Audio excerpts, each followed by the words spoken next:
কম মশলায় টক ঝাল মিষ্টি আমড়ার আচার আজকের রেসিপি। সহজ উপায়ে কিভাবে তৈরি করবেন আজকে তাই দেখাবো। হ্যালো এভরিওয়ান, আসসালামু আলাইকুম। Welcome to my channel super kitchens recipe. আশা করব সবাই অনেক বেশি ভালো আছেন। আজকে আপনাদেরকে একদম সহজ উপায়ে আমড়ার আচার তৈরি করে দেখাবো। আশা করব আপনাদের ভালো লাগবে।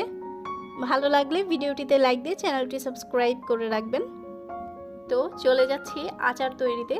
প্রথমে এখানে আমি আচারের জন্য 1 কেজি পরিমাণ আমড়া নিয়ে নিয়েছি। একটা পিলারের সাহায্যে আমড়াগুলোর খোসা ছাড়িয়ে নিব। ভালো মতো খোসাগুলো ফেলে নিতে হবে যেন আমড়ার গায়ে কোনো সবুজ অংশ না থাকে। সবগুলোর খোসা ছাড়িয়ে নিয়েছি। খোসা ছাড়ানোর পর আমড়াগুলোকে এভাবে কেটে নিয়েছি। দেখে নিশ্চয়ই বুঝতে পারছেন কিভাবে কেটে নেওয়া হয়েছে। কেটে নেওয়ার পর এখন আমড়াগুলোকে পানি দিয়ে ভালো মতো ধুয়ে নিব। হাত দিয়ে কচলিয়ে ধুয়ে তারপর পানিটাকে ঝরিয়ে নিতে হবে। হাত দিয়ে কচলিয়ে ধুয়ে তারপর পানি থেকে ছেঁকে আমড়াগুলোকে অন্য একটি বাটিতে উঠিয়ে নিচ্ছি।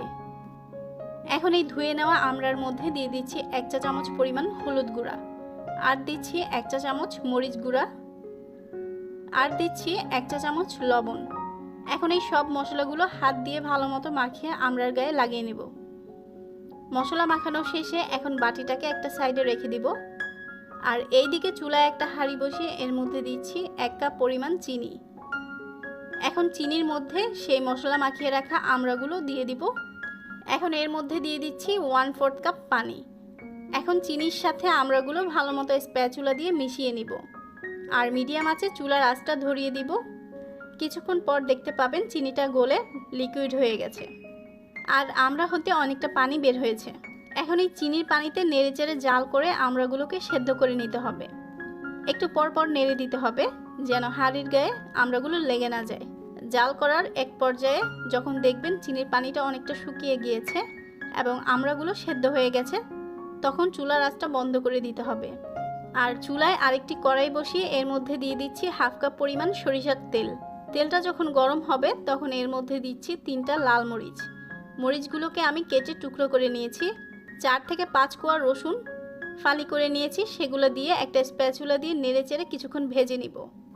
মরিচ আর রসুন কিছুক্ষণ ভেজে নেওয়া হয়ে গেলে এখন এর মধ্যে দিচ্ছি 1 টেবিল চামচ পরিমাণ সরিষা বাটা। সরিষা বাটাটাকে একটু স্প্যাচুলা দিয়ে নেড়েচেড়ে তেলের সাথে মিশিয়ে নিব। এখন এর মধ্যে দিচ্ছি 1 টেবিল চামচ পরিমাণ রসুন বাটা। মশলাগুলো কিছুক্ষণ তেলের সাথে ভেজে নিব। ভেজে নেওয়া হয়ে গেলে এখন এর মধ্যে দিচ্ছি 1/2 চা চামচ হলুদ গুঁড়া, 1/2 চা চামচ মরিচ গুঁড়া।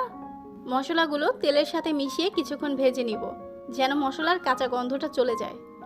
এখন এই তেল মশলাটাকে সেই চিনির শিরায় জাল করা আমড়ার মধ্যে দিয়ে দিব। মশলাটাকে ভালো মতো মিশিয়ে নিব। সব কিছু একসাথে ভালো মতো মিশিয়ে নিব। আর আমড়ার আচারটাকে মিডিয়াম টু লো আঁচে জাল করতে থাকবো। 5 ফোড়ন চুলায় হালকা তেলে নিয়ে গ্রাইন্ডারে আধা ভাঙ্গা করে নিয়েছি, 1.5 টেবিল চামচের মতো হবে। এখন আচারের উপর দিয়ে দিব। ভালো মতো মিশিয়ে নিব। আচারে কিছুটা লবণ কম মনে হচ্ছিল, তাই আরও 1/2 চা চামচের মতো লবণ এখানে দিয়ে দিচ্ছি। যদিও বা কাঁচা আমড়ার সাথেও কিন্তু লবণ অ্যাড করেছিলাম। এখন সব শেষে দিব 2 টেবিল চামচ পরিমাণ ভিনেগার। এই ভিনেগারটা দেওয়ার ফলে আচার অনেক দিন পর্যন্ত ভালো থাকবে। দিয়ে ভালো মতো মিশিয়ে আরও 2 মিনিটের মতো জাল করলেই হয়ে যাবে টক ঝাল মিষ্টি আমড়ার আচার। আশা করব আমার আজকের আচারের রেসিপি আপনাদের খুব ভালো লেগেছে এবং সহজ মনে হয়েছে। ভালো লাগলে ভিডিওটিতে লাইক দিয়ে দিবেন আর আমাদের পেজে লাইক ফলো করবেন। ভালো থাকবেন সবাই। আল্লাহ হাফেজ।